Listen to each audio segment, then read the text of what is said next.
The shocking truth about drug dog searches and your constitutional rights.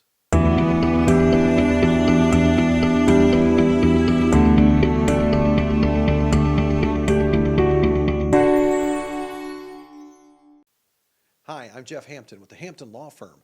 Today I want to talk about drug dog searches. You may be shocked to learn what the United States Supreme Court says about whether a drug dog search is legal and what are some of the things you need to know in order to protect your rights if the police are attempting an illegal search. By the way, if you wait around to the end of this video, I'll also provide you a free ebook, What to Do If You Have Been Charged with a Crime in Texas. Okay, let's jump into this. First of all, we know that the United States Constitution provides that the Fourth Amendment says it protects you you have a right to be free from an unreasonable search and seizure.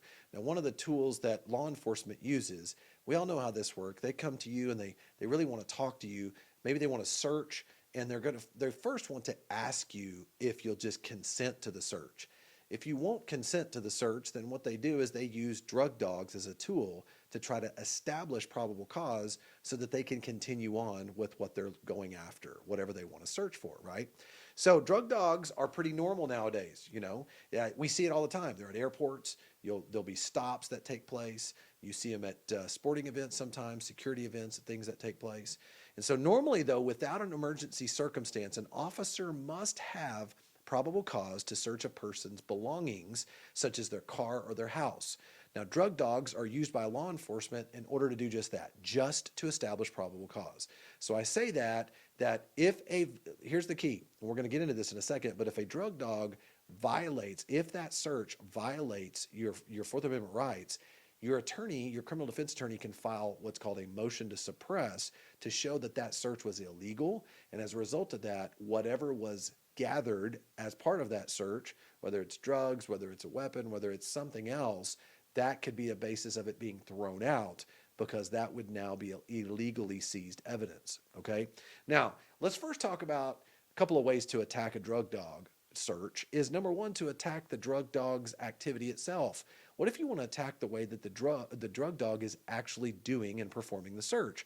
One of the things that we find is if there is a false alert or if there is a miss by the dog.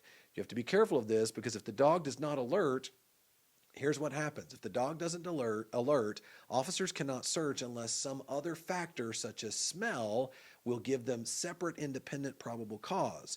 And you see this happen all the time, is it an actual smell and an alert, or is it the handler? Is it the actual officer who's creating the issue to begin with? Additionally, a miss. What if there's a term called a miss, where the drug dog handler, the officer, is doing this, but the dog it misses on the alert? Well, a miss is not enough evidence to infer that a dog is not accurate. Believe it or not, the Supreme Court has ruled this. They've ruled that the court said a dog with a miss could have smelled the residual odor of drugs that were previously on the person or in another vehicle. Now, why do I bring this up? Because one of the things we find is there's a Supreme Court case known as Florida versus Harris. The fact that a drug dog is not trained to detect a particular substance found in a vehicle and alerted to it anyway. Let's say they haven't even been trained. So number one, what if they missed on it? And we talked about that.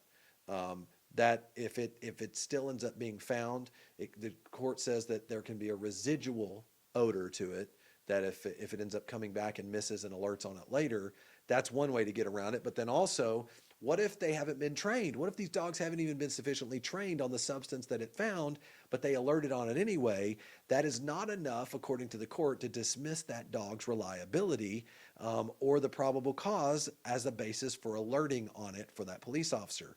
So if a drug dog is just quote unquote certified, so as long as that drug dog is certified, that's enough to create a presumption that the dog provided probable cause, even though there may be no uniform standards to determine whether a dog is sufficiently trained. Think about this, how crazy that is to think. A dog may not even be trained to alert on certain substances, but as long as it alerts on something, it's okay. We're just going to call it probable cause just for the way it is. And that's part of what the Supreme Court has said when you're trying to attack the way the dog actually did the search or whether that dog would be qualified to administer that search.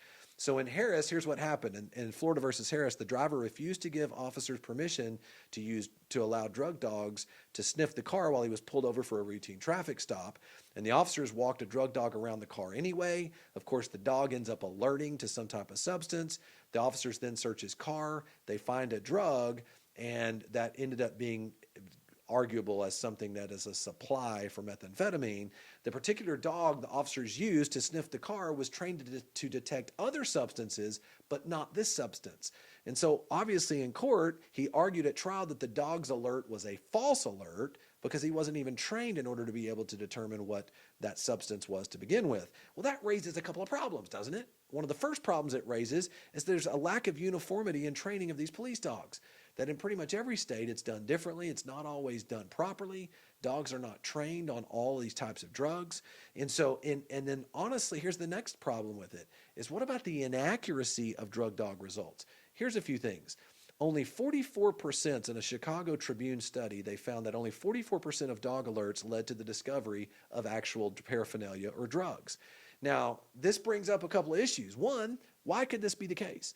It could be number one, it could be the case because the dog handler itself, the actual officer, exhibits what they call leading behavior, where it's leading the dog to alert onto something and spending too long examining the car or leading the dog back to the same place over and over again, trying to get that dog to alert to something.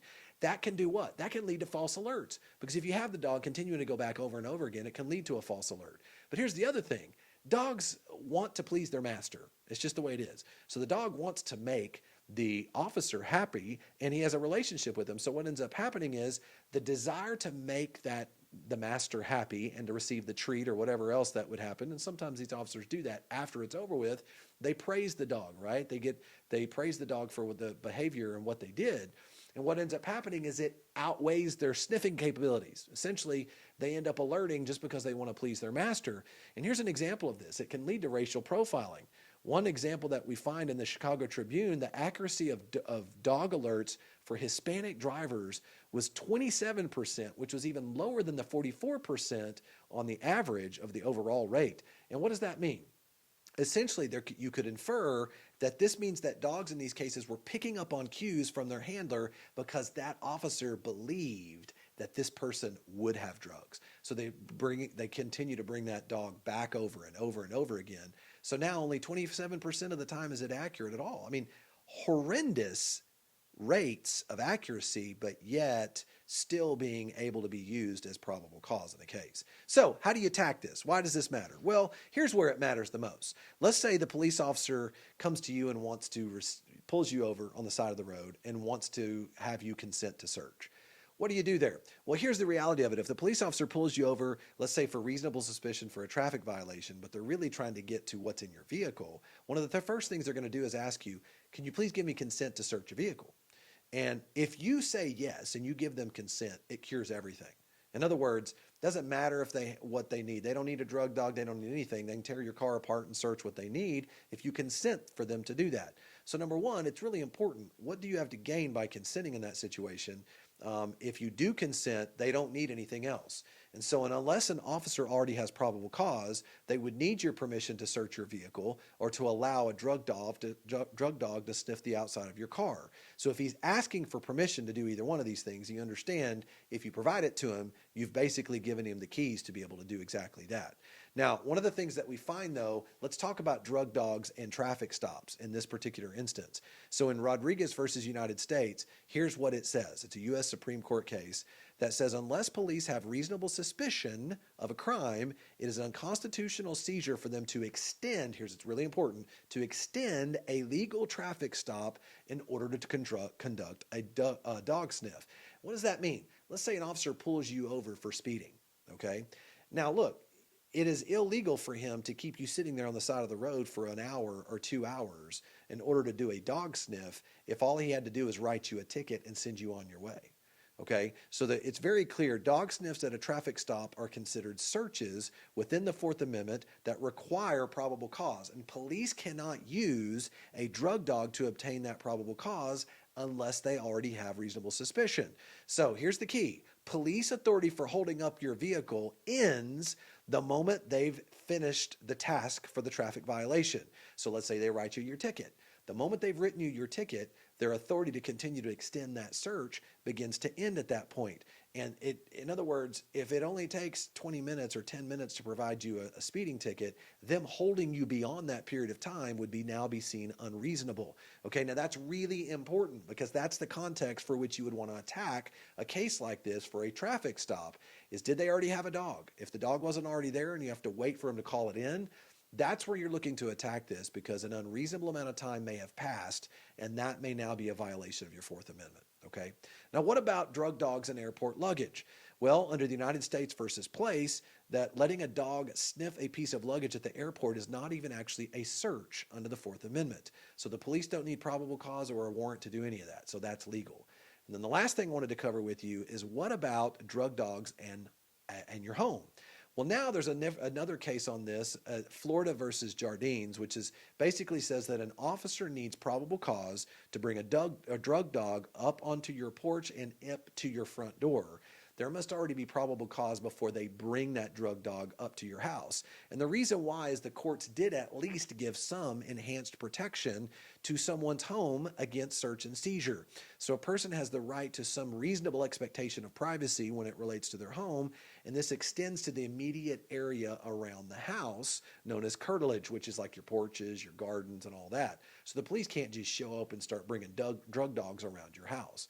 But notice, the main area I'm here telling you that you want to make sure and look into when it comes to your rights. Number one, it's shocking that an officer can use a drug dog that's not even adequately trained to establish probable cause. However, if you get pulled over in a traffic stop and a police officer is attempting to establish that probable cause based upon a drug dog that's not there, and he's holding you beyond the extended period of time of just writing you your ticket, that could be a basis for your criminal defense attorney to file a motion to suppress and potentially get that criminal case thrown out in court.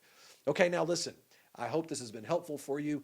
I want to offer you a free ebook, What to Do If You Have Been Charged with a Crime in Texas. If you'll click through down into the link below, into the text portion of the YouTube video, I'll be happy to provide you that free ebook upon leaving your email address. And by the way, if you liked this video, subscribe to our YouTube channel, like our video. We'll send you more great content just like this. And leave a comment if you have a question about this. Look forward to seeing you on our next video series.